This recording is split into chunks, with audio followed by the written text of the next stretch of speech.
नमस्कार साथियों, मैं शोभित सिंह मैक्स ऑफ नॉलेज में एक बार फिर से आप सभी का स्वागत करता हूं। दोस्तों, उम्मीद है कि हम लोग जो ये इंडियन ड्रेनेज सिस्टम की जो सीरीज चल रही है, पीछे की क्लास आप लोग ज्वाइन कर चुके हैं और इंडियन ड्रेनेज सिस्टम को अच्छे से आप लोग पढ़ रहे हैं इस समय। जैसा कि हम लोग पीछे की 3 क्लास में हम लोग जो हिमालयी अपवातंत्र की जो नदियाँ थी उसके बारे में चर्चा कर चुके हैं। फिगर के माध्यम से समझे थे, एक एक क्रम करके एक एक नदियों को बहुत अच्छे से समझे थे, उसकी सहायक नदियों के बारे में पढ़े थे। एक बार आपको बता दूं पीछे का, जैसा कि हिमालयी अपवातंत्र में हम लोग सिंधु नदी तंत्र पढ़ चुके हैं, गंगा नदी तंत्र पढ़ चुके हैं, ब्रह्मपुत्र नदी तंत्र। ये जो रिवर सिस्टम है हम लोग पीछे की 3 क्लास में देखे हैं, अलग अलग क्लास में अलग अलग रिवर सिस्टम हम लोग पढ़े हैं। जैसा कि मैंने कहा था कि नेक्स्ट क्लास से हम लोग प्रायद्वीप भारत की नदियों के बारे में पढ़ेंगे, तो आज हम शुरू करने जा रहे हैं भारत की प्रायद्वीप नदियाँ, जिसमें से कई प्रमुख नदियाँ हैं। आपको बता दूं, अगर पीछे की आप लोग हिमालयी अपवातंत्र की जो नदियाँ पढ़े होंगे उसमें जो आप लोग देखे होंगे, तो वो नदियाँ उससे भी आसान यहाँ पर हम लोग को ये समझ में आने वाली है। कोशिश किया जाएगा इसे और भी आसान तरीके से आपको समझाया जाए। आपका कोई भी एग्जाम है, कोई भी कम्पिटेटिव एग्जाम है, तो ज्योग्राफी से जो क्वेश्चन पूछता है इस टॉपिक से, इंडियन ड्रेनेज सिस्टम से पूछेगा, तो ऑब्वियसली आप इसमें बेहतर पकड़ बना सकते हैं। तो अंत तक जरूर बने रहिएगा। आज हम लोग शुरू करने जा रहे हैं दक्षिण भारत की नदियाँ, आप एक तरह से याद कहते हैं प्रायद्वीप भारत की नदियाँ। तो चलिए शुरू करते हैं। तो दोस्तों, एक एक पॉइंट करके क्लियर करते हैं। पहले आपको थोड़ा समझा दूं, फिर हम लोग यहाँ चलते हैं। कुछ नदियों का मैं लेक्चर के माध्यम से समझाऊंगा, कुछ का लेक्चर के साथ साथ कुछ रिटेन में भी आपको प्रोवाइड किया जाएगा, तो इसलिए टेंशन मत लीजिएगा, बहुत अच्छी तरह से प्रिपरेशन होने वाली है। चलिए शुरू करते हैं। देखिए, क्या सबसे पहले हम लोग अपवाद तंत्र पढ़े थे, तो उसे 2 भागों में बांट दिए थे, हिमालयी अपवाद तंत्र और प्रायद्वीप भारत की नदियाँ। हिमालयी अपवाद तंत्र हम लोग की 3 क्लास में हो गई है, जिसमें हम लोग सिंधु नदी तंत्र, गंगा नदी तंत्र और ब्रह्मपुत्र नदी तंत्र के बारे में पढ़ चुके हैं। आज हम लोग शुरू करने जा रहे हैं प्रायद्वीप भारत की नदियाँ, जिसमें लगभग आप कह सकते हैं ये भी 2 शाखा में बांटेंगे। जैसे हिमालयी अपवाद तंत्र को 2 भाग में बांटे थे, कैसी 2 भाग में, यानी कि एक अरब सागर की नदियाँ, जो कुछ नदियाँ थी जो अरब सागर में गिर रही थी और कुछ नदियाँ जो थी बंगाल की खाड़ी में गिर रही थी। उसी तरह यहाँ की भी नदियाँ जो हैं, यानी कि प्रायद्वीप भारत की जो नदियाँ हैं, कुछ इसमें बंगाल की खाड़ी में गिरेंगी, कुछ जाकर अरब सागर में गिरेंगी। आप लोग देख रहे हैं अरब सागर कहाँ है और बंगाल की खाड़ी कहाँ है, और प्रायद्वीप भारत कौन सा है, यानी कि जो ये वाला शेप है भारत का, वो क्या है, प्रायद्वीप भारत है। वहाँ पे कौन सी नदियाँ प्रवाहित होती हैं, किस दिशा में जा रही हैं, किस किस क्षेत्रों में जा रही हैं, उनकी सहायक नदियाँ कौन सी हैं, कहाँ डेल्टा बना रही हैं, ये सब बातों को हम लोग को चर्चा करनी है भारत की प्रायद्वीप नदियों में। तो यहाँ पर हम बता दूं आपको, चलिए बता दूं कैसे। जो प्रायद्वीप भारत की नदी है, जैसे कि आप लोग देख रहे हैं, ये क्या है, प्रायद्वीप भारत अगर है ये, तो यहाँ पर ये क्या है, हमारा अरब सागर है, ये अरब सागर है, और ये क्या है, बंगाल की खाड़ी है। तो यहाँ पर जो नदियाँ बंगाल की खाड़ी में जाकर गिरेंगी उनके बारे में आज हम लोग चर्चा करेंगे। नेक्स्ट क्लास में हम लोग अरब सागर में गिरने वाली नदियों की चर्चा करेंगे। तो यहाँ पर जो बंगाल की खाड़ी की जो नदियाँ हैं, जो बंगाल की खाड़ी में जाकर गिर रही हैं, जैसे कि आपको नाम बता दूँ कुछ, स्वर्णरेखा, ब्राह्मणी, वैतरणी, महानदी, गोदावरी, कृष्णा, पेन्नार, कावेरी, ताम्रपर्णी, ये सब प्रमुख नदियाँ हैं, जो कि ये इधर की नदियाँ हैं, ये सब इधर की नदियाँ हैं। तो आपको बता दूँ लगभग 10 नदियाँ हैं जो कि हम लोग मुख्यतः चर्चा करेंगे, जो कि बंगाल की खाड़ी में जाकर गिर रही हैं। तो ये हो गया यहाँ पर। अभी मैं नाम पे चर्चा करूँगा, थोड़ा आपका बेस पर क्लियर करूँ। देखिए, होता क्या है, कुछ खास बातें इनके बारे में जानते चलते हैं। नाम आप लोग सुन लिए हैं, अभी मैं आपको नाम नोट करा दूंगा, आप नाम नोट कर लीजिएगा। तो इनके कुछ खास बातें जान लेते हैं, जो ये नदियाँ हैं प्रायद्वीप भारत की। देखिए, इन्हें 2 कैटेगरी में बांटा गया, जैसे कि मैंने बताया, एक अरब सागर में गिरने वाली नदियाँ इधर वाली, और एक बंगाल की खाड़ी में गिरने वाली। इनकी खास बात यह है कि ये जो प्रायद्वीप भारत की जो नदियाँ हैं, ये अनुवर्ती नदियाँ होती हैं। अनुवर्ती नदियों का मतलब ये है कि ये नदियाँ ढाल के अनुरूप बहती हैं, जैसा ढाल रहेगा उधर की ओर ये प्रवाहित होंगी, क्योंकि इनमें ज़्यादा इतनी शक्ति नहीं होती है कि ये नदियाँ अपरदन करके, यानी कि कोई अगर रुकावट रास्ते में आ रहा है, पत्थर आ जा रहा है, चट्टान आ जा रही है, तो उसे काट के अपने रास्ते में आगे बढ़ जाए, नहीं, ये जिधर ढलान रहेगा, जिधर जैसा रास्ता बन जाएगा, उधर की ओर ये प्रवाहित होने लगती हैं प्रायद्वीप भारत की नदियाँ। ये एक पॉइंट क्लियर हुआ, इसे नोट करते चलिएगा। दूसरा पॉइंट ये है कि ये यू आकार की घाटी बनाती हैं। जो प्रायद्वीप भारत की नदियाँ हैं, ये यू आकार की घाटी बनाती हैं। जैसा कि हम लोग जानते हैं कि जो हिमालयी अपवाद तंत्र की नदियाँ थी वो वी शेप वैली बनाती हैं, और जो प्रायद्वीप भारत की नदियाँ हैं वो यू शेप वैली बनाती हैं। अब ये क्या है, इसे समझ लेते हैं। देखिए, हिमालयी अपवाद तंत्र की जो नदियाँ होती हैं वो बहुत तीव्र गति से चलती हैं, पर्वतों से चलती हैं, तो हिमालय से निकलती हैं, वो बहुत तीव्र गति से निकलती हैं। तो तीव्र गति होने के कारण, उनमें ज़्यादा ताकत होने की वजह से, वहाँ पे जो चट्टानी होती हैं, यानी कि जो धरातल है, उसमें तीव्र गति से अपरदन करते हुए चलती हैं, और ये अपरदन कुछ वी शेप में ऐसी गहराई में खूब गहरा करते हुए जाती हैं, उसे यानी काटते हुए जाती हैं, तोड़ फोड़ करते जाती हैं। तो ये हो गई। लेकिन जो प्रायद्वीप भारत की नदियाँ हैं इसमें क्या होती है, इनमें इतनी शक्ति नहीं होती कि जो जहाँ पे ये प्रवाहित हो रही है उसके नीचे के जो धरातल है उसमें अपरदन कर सकें। तो ये क्या होती है, यहाँ गहराई बढ़ नहीं पाती है, ये गहराई ऐसे हो नहीं पाती है क्योंकि नीचे कठोर चट्टान है इतनी नदी की ताकत की अपेक्षा। तो वो क्या है, चट्टानें कठोर हैं, तो ये नदियाँ क्या करती हैं, नीचे तो नहीं ज़्यादा बढ़ पाती, ऐसे अगर नीचे बढ़ेंगी तो ऐसे बन जाएगा शेप, नीचे ज़्यादा नहीं बढ़ पाती तो ये क्या होती हैं, ऐसे अपरदन करती हुई प्रवाहित होती हैं, यानी कि क्षैतिज रूप में। तब ये हमारा जो ऐसे था ये हमारा ऐसे हो जाता है। तो यानी गहराई में ज़्यादा नहीं जा रही हैं, बगल बगल में क्या कर रही हैं, ये अपरदन कर रही हैं, जिस वजह से हमारा ऐसे यू शेप वैली बनाती हैं। कौन, प्रायद्वीप भारत की नदियाँ। तो ये 2 पॉइंट क्लियर हुआ। नेक्स्ट आगे चलते हैं। थर्ड पॉइंट ये है प्रायद्वीप भारत की नदियों को जानने की मोस्ट इंपॉर्टेंट है कि ये क्या है, वृद्धावस्था में। क्या है ये, वृद्धावस्था में, या आप एक तरह से कह सकते हैं ये क्या होती हैं, ये ऐसी अवस्था में है कि आप कह सकते हैं कि इसमें बिजली उत्पादन के लिए बहुत ही बढ़िया माना जाता है। अब ये बिजली उत्पादन के लिए ये नदियाँ क्यों बढ़िया मानी जाती हैं, क्योंकि देखा जाता है ये ज़्यादा अपरदन करती नहीं है, ज़्यादा कठोर चट्टानें हैं तो अपरदन किसका करेंगी, तो ये क्या करती हैं, जब शुद्ध पानी जाता है तो बिजली के उत्पादन के लिए क्या कहा जाता है, बढ़िया होता है। एक चीज़ यहाँ नोट कीजिएगा कि जो ये वाली नदियाँ जिसकी आज हम चर्चा करने जा रहे हैं ये सब डेल्टा का निर्माण करती हैं। क्या करती हैं, डेल्टा का निर्माण करती हैं। और जो ये वाली नदियाँ हैं डेल्टा का निर्माण नहीं करती हैं, ये ज्वारनद मुख बनाती हैं। क्या बनाती हैं, ज्वारनद मुख बनाती हैं। और ये वाली जो नदियाँ हैं ये क्या करती हैं, डेल्टा का निर्माण करती हैं। अब इसे समझ लेते हैं। कहेंगे कि इधर वाली नदियाँ डेल्टा का निर्माण करती हैं सर, तो इधर वाली डेल्टा का निर्माण क्यों नहीं करती हैं, जैसे गंगा नदी कर रही है, ये सब कर रही है ना, ब्रह्मपुत्र नदी सुंदरवन का डेल्टा बना रही है सब, तो वो ये क्यों नहीं कर रही हैं। चलिए समझते हैं। एक बार फिर से यहाँ से इंडिया का प्रायद्वीप भारत का ये नक्शा बनाते हैं। ये प्रायद्वीप भारत है। तो आपको बता दूं जो बंगाल की खाड़ी में जो नदियां गिरती हैं, यानी कि इस साइड जो नदियां गिरेंगी वो कुछ यहाँ से यात्रा तय करती हैं, यहाँ से कुछ ज़्यादा दूरी में, यानी कि एकदम बीचों बीच से नहीं शुरू कर रही हैं, एकदम बीचों बीच से नहीं, थोड़ा और इधर आगे से, और ये आगे से करती हैं। ठीक है, लगभग आप कह सकते हैं एकदम यहाँ पर आकर, यहाँ से शुरू करती हैं तब जाकर वहाँ पर अपना मुहाना बनाती हैं। तो यहाँ देखिए, यहाँ से ये नदी चली, जो भी अपरदन करेगी अपने साथ लंबाई दूरी तय करेंगी। बंगाल की खाड़ी में गिरने वाली नदियाँ ज़्यादा लंबाई दूरी तय कर रही हैं, तो यहाँ से यहाँ तक जाएंगी तब यहाँ जाकर गिरती हैं सागर में और वहाँ पे डेल्टा का निर्माण करती हैं। लेकिन क्या होता है दोस्तों, जो अरब सागर में की जो नदियाँ गिरती हैं ये डायरेक्ट ऊंचाई, यानी कि यहाँ पे आपको पता है ये वाला क्षेत्र क्या है, ऊंचा क्षेत्र है, ये वाला क्षेत्र क्या है, ये कुछ ज़्यादा ऊंचा क्षेत्र है। तो यहाँ से नदी निकली तो लंबाई दूरी तय की तब जाकर सागर में गिरी। लेकिन यहाँ वाली नदियाँ, इधर वाली नदियाँ तुरंत पर्वत से यानी कि ऊंचे वाले क्षेत्र से आई और तुरंत जाकर कहाँ गिर गई, सागर में गिर गई। तो इस वजह से यहाँ डेल्टा का निर्माण नहीं होता है। तो ये ध्यान दीजिएगा, नोट कीजिएगा, इंपॉर्टेंट है कि जो प्रायद्वीप भारत की नदियाँ हैं उसमें जो बंगाल की खाड़ी में जाकर गिरती हैं वो डेल्टा का निर्माण करती हैं, बाकी नदियाँ डेल्टा का निर्माण नहीं करती हैं, वो ज्वार नद मुख का निर्माण करती हैं। तो ये बातें यहाँ क्लियर है प्रायद्वीप भारत की नदियों से रिलेटेड। अब हम आगे बढ़ते हैं जिसमें हम लोग इनके नाम को चर्चा करने जा रहे हैं। सबसे पहले आपकी आती है स्वर्ण रेखा, दूसरी ब्राह्मणी, तीसरी वैतरणी, चौथी महानदी, पांचवी गोदावरी। आगे भी हैं जिनके नाम मैंने नहीं लिखा है, आगे भी लिखूंगा, लेकिन फिर भी मैं आपको बता दे रहा हूँ, नोट कर लीजिए, पहले नाम नोट कर लीजिएगा।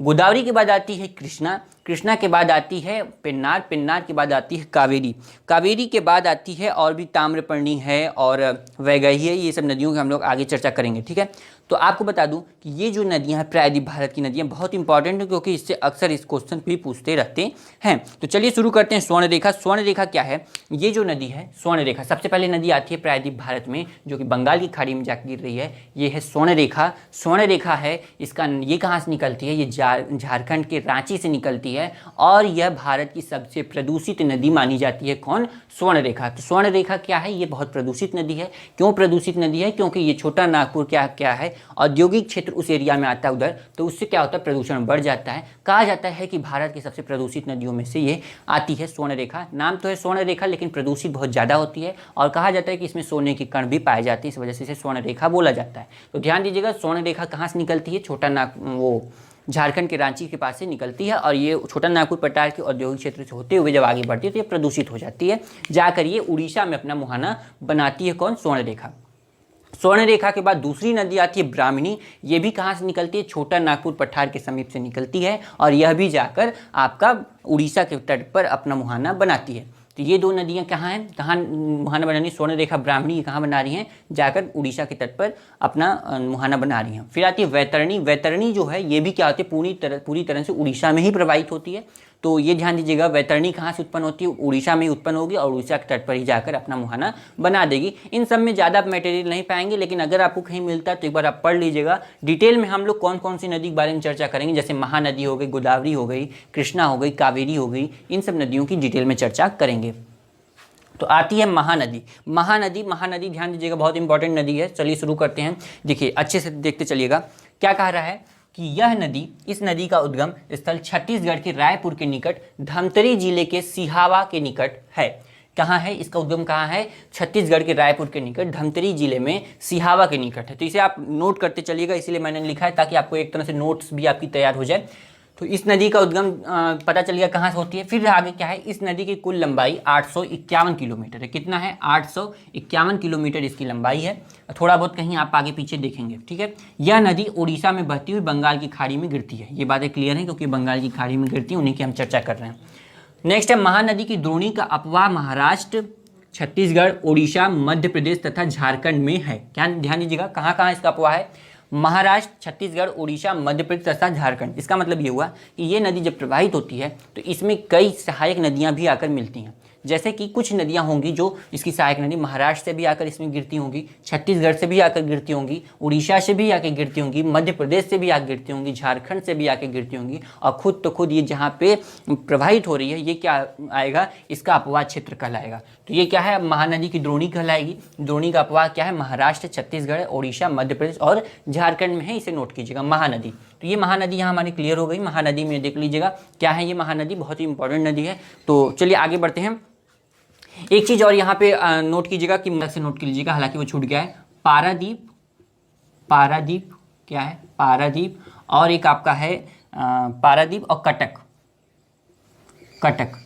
तो ये पूछ सकता है कि कटक के पास कौन सी नदी मुहाना बनाती है, या पारादीप के पास कौन सी नदी मुहाना बनाती है, तो आप कहेंगे महानदी। महानदी कहाँ मुहाना बनाती है, पारादीप के पास, और कटक के पास क्या करती है, अपना मुहाना बनाती है। तो इसे नोट कर लीजिएगा, ये क्वेश्चन ऐसा पूछा है कई बार एग्जाम्स में, ऑब्जेक्टिव में, ठीक है। आगे चलते हैं। गोदावरी नदी आ जाती है। गोदावरी जो कि कहा जाता है बहुत ही बड़ी नदी मानी जाती है, यानी कि प्रायद्वीप भारत की सबसे बड़ी नदी, भारत की विस्तार की दृष्टि में देखा जाए ये दूसरी सबसे बड़ी नदी मानी जाती है गोदावरी नदी। तो गोदावरी क्या है, ये प्रायद्वीप भारत की सबसे लंबी नदी है, लंबाई इसकी सबसे ज़्यादा होती है। तो चलिए इसके बारे में कुछ चर्चा करते हैं।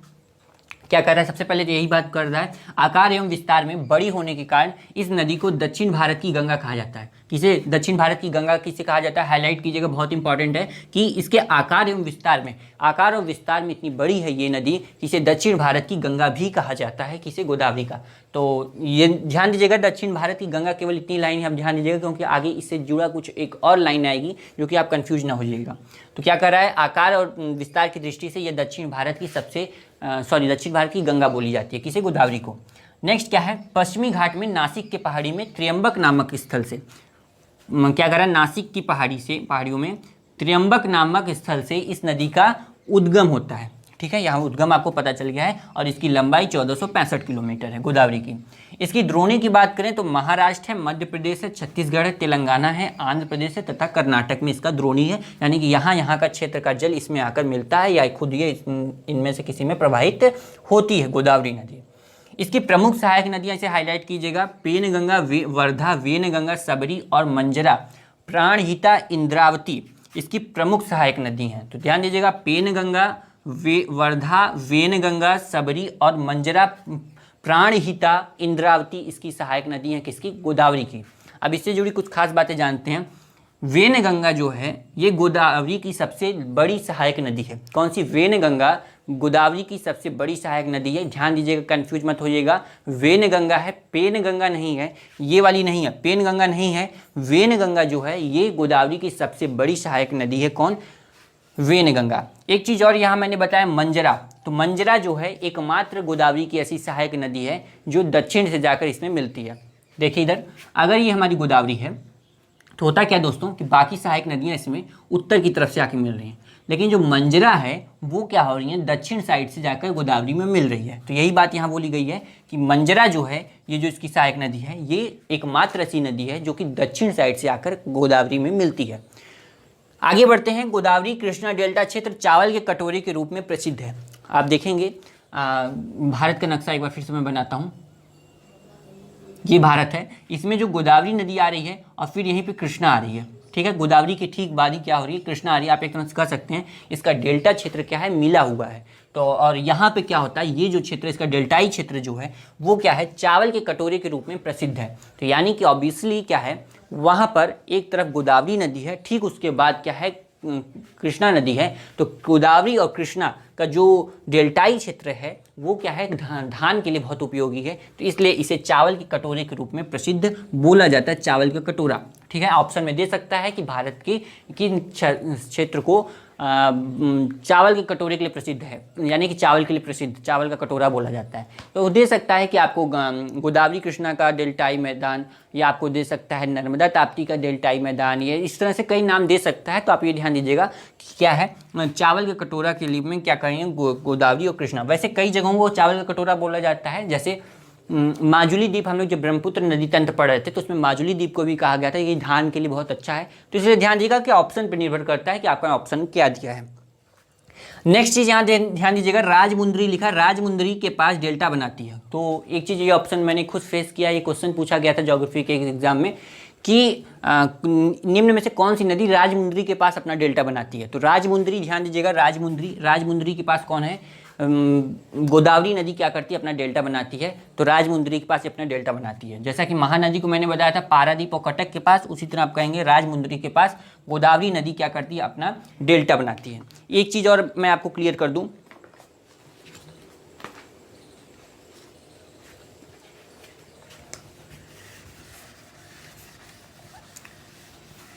देखिए जो हम नदियों की चर्चा कर रहे हैं ये इस तरह से कुछ प्रभावित होती हैं। जैसे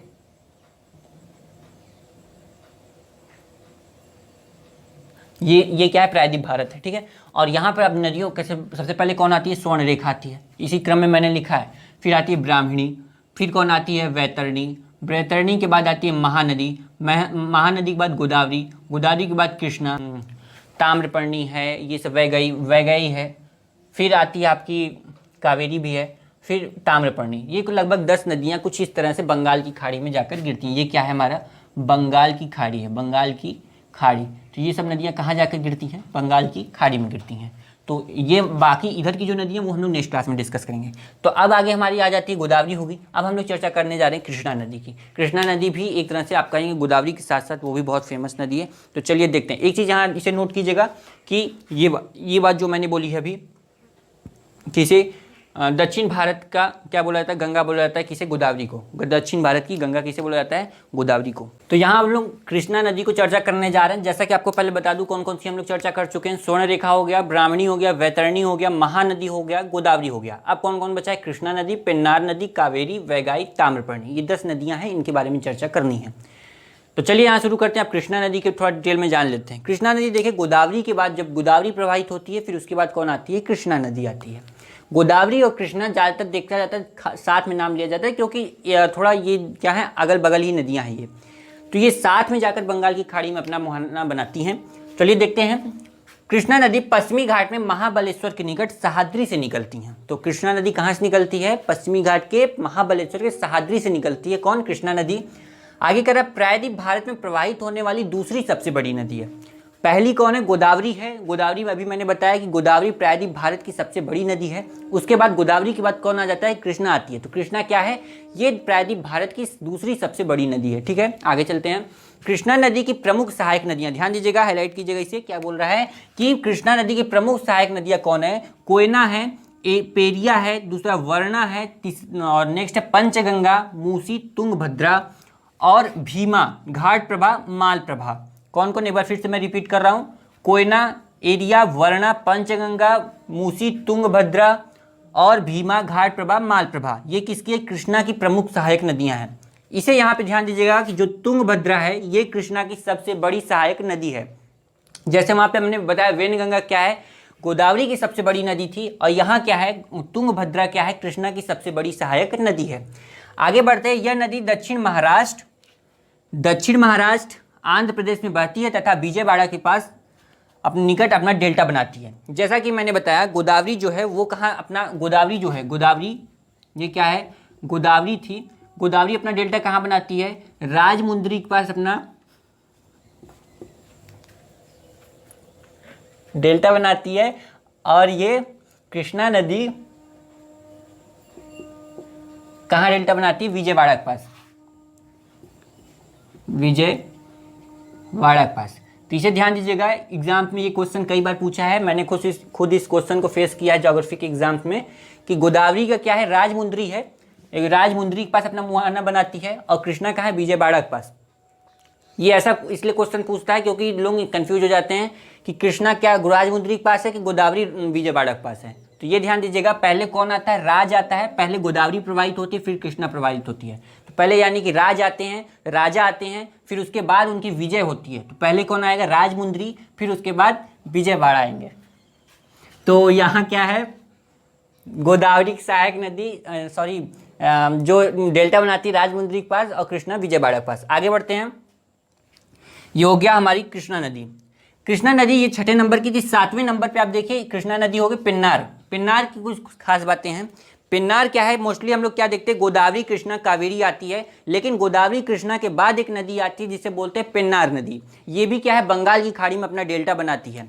ये आप एक तरह से इसमें ज़्यादा कुछ नहीं, आप यही ध्यान दीजिएगा कि ये क्या होती है? कृष्णा नदी और कावेरी नदी। कृष्णा नदी और कावेरी नदी के मध्य में प्रवाहित होती है। अगर ये कृष्णा नदी है तो ये बीच में पेन्नार होगी, फिर उसके बाद कौन होगी?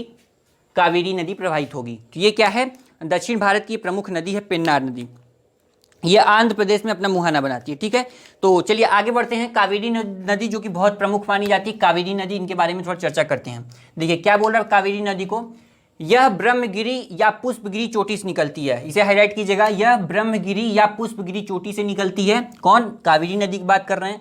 कावेरी नदी को दक्षिण भारत की गंगा या दक्षिण गंगा भी कहते हैं। क्या बोल रहे हैं? दक्षिण भारत की गंगा या दक्षिण गंगा कहते हैं। ध्यान दीजिएगा, अभी आप कहेंगे सर आप तो गोदावरी को भी यही बात बोले थे कि ये दक्षिण भारत की प्रायद्वीप भारत की गंगा बोला गया था, लेकिन आप फिर यहाँ कावेरी को भी यही बात बोल रहे हैं। तो ध्यान दीजिएगा, वहां जो गोदावरी को बोला गया था उसके आकार एवं विस्तार की दृष्टि से उसे क्या बोला गया था? दक्षिण भारत की गंगा बोला गया था। यहां पर कावेरी नदी को पवित्रता के आधार पर दक्षिण भारत की गंगा बोला गया है। क्या पवित्रता, कितनी पवित्र नदी है, इस बेस पे कावेरी नदी को क्या बोला गया? दक्षिण भारत की गंगा बोला गया है। और गोदावरी को किस बेस पे बोला गया था? उसकी लंबाई के आधार पर, उसके विस्तार के आधार पर उसे दक्षिण भारत की गंगा बोला गया था। नेक्स्ट आगे क्या करें? कावेरी नदी की घाटी धान उत्पादन के लिए प्रसिद्ध है। देखिए कावेरी नदी की भी घाटी क्या है? धान के उत्पादन के लिए क्या है? प्रसिद्ध है। आगे कह रहा है कावेरी नदी की सहायक नदियां, ध्यान दीजिएगा क्या है? सिमसा है, अर्कावती है, हेमवती है, अमरावती है, काबिनी है, भवानी है और लक्ष्मण तीर्थ है और लोक पावनी है। तो ये क्या है? एक बार फिर से मैं रिपीट कर रहा हूं, ध्यान से सुनिएगा। सिमसा, अर्कावती, हेमवती, अमरावती, काबिनी, भवानी, लक्ष्मण तीर्थ और लोक पावनी, ये क्या है? कावेरी की प्रमुख सहायक नदी है। मोस्टली हम लोग सुनते हैं कि भारत की सबसे अंतिम में कौन सी नदी आती है? कावेरी नदी आती है, लेकिन नहीं, कावेरी के बाद भी आती है वैगाई और वैगाई के बाद आती है ताम्रपर्णी। तो थोड़ा बहुत आप वैगाई और ताम्रपर्णी के बारे में सुन लीजिए, थोड़ा इंपॉर्टेंट है, आप जानते रहिएगा। जो वैगाई है तमिलनाडु के वरुषनाथ पहाड़ी से निकलती है और मदुरै वैगाई नदी के तट पर ही स्थित है।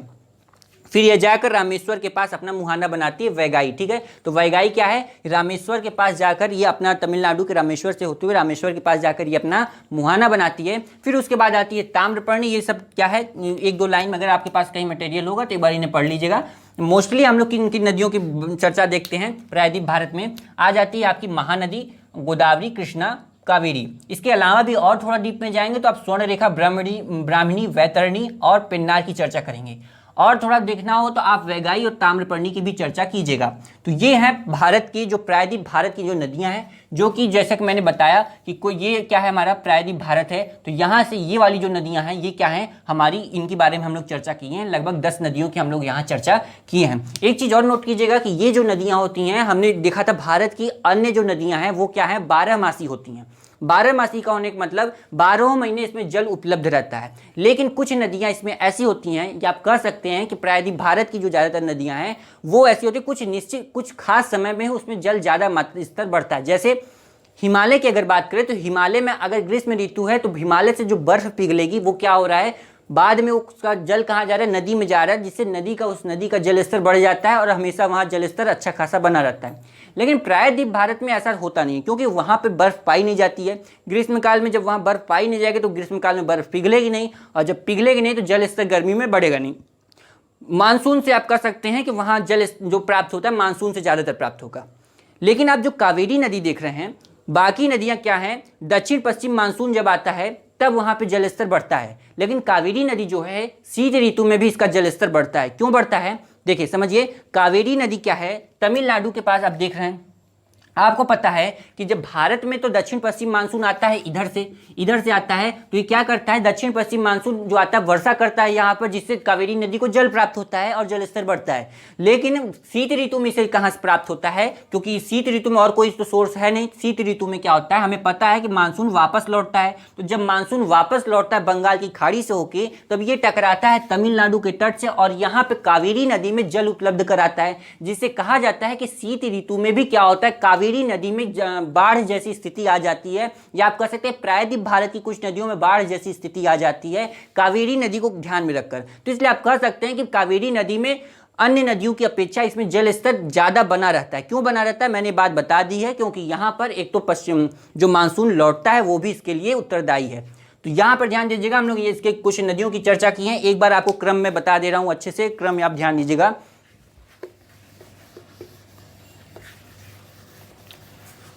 चलिए शुरू करते हैं। ये क्या है, फिर से मैं बना रहा हूं, ये प्रायद्वीप भारत है, ठीक है। सबसे पहले कौन प्रवाहित हो रहा है, स्वर्ण रेखा। कौन, स्वर्ण रेखा प्रवाहित हो रही है। स्वर्ण रेखा के बाद कौन आती है, ब्राह्मणी आती है। ब्राह्मणी के बाद कौन आती है आपकी, बैतरणी है। बैतरणी के बाद आती है गोदावरी है।